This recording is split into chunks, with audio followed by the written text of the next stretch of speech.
war that happened in Syria, a relatively organised society, and living a kind of first world life is my understanding.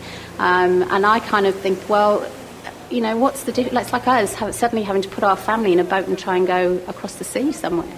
Unknown, not knowing if you're going to get there. So Helen Zarhaus is somebody who you always smile when you know that she's on your team. I think she's a hero. I think, honestly, it's just amazing that it's one thing to think, gosh, I need to go and do something, and it's a completely other thing to go and do it.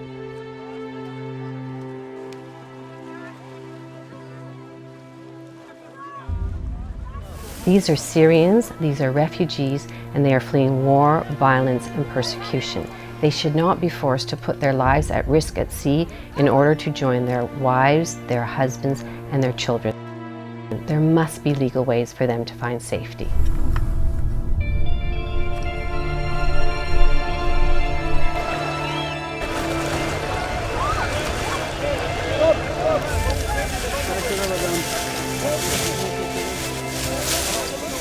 It's difficult to nurse under those kind of circumstances. Usually we're dealing with a large number of people and a lot of devastation with Typhoon Haiyan in the Philippines and with the Nepal earthquake.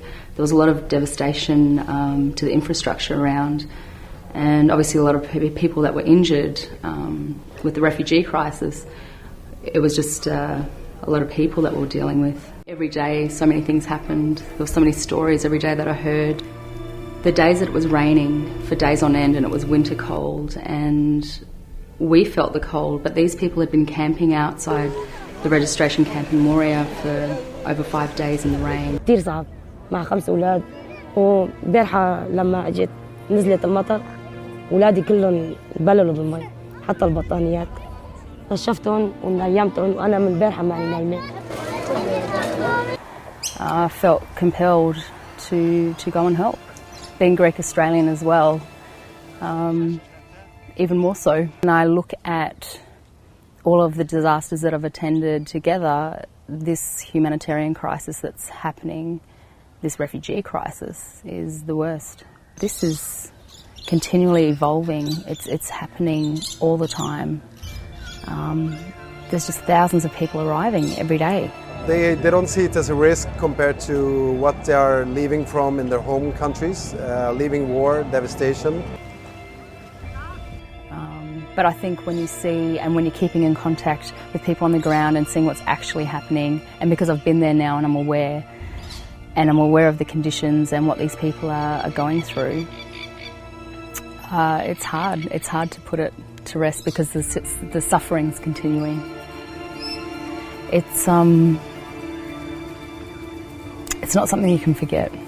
But I felt really sad. I felt really sad that these people have come on such a journey, and then now, you know, we've welcomed them with open arms in Greece, and now they're sitting in a registration camp surrounded with razor wire, with no food, out in the cold, in the rain. And that saddened me. Yeah. I often wonder where they are now. Have they made it across the border? I'd love to go back right now, if I could have. Unfortunately, I need to stay. I struggle here as I don't feel needed, and I just don't have that. I can't describe it. But yeah, what am I going to do now? I don't know.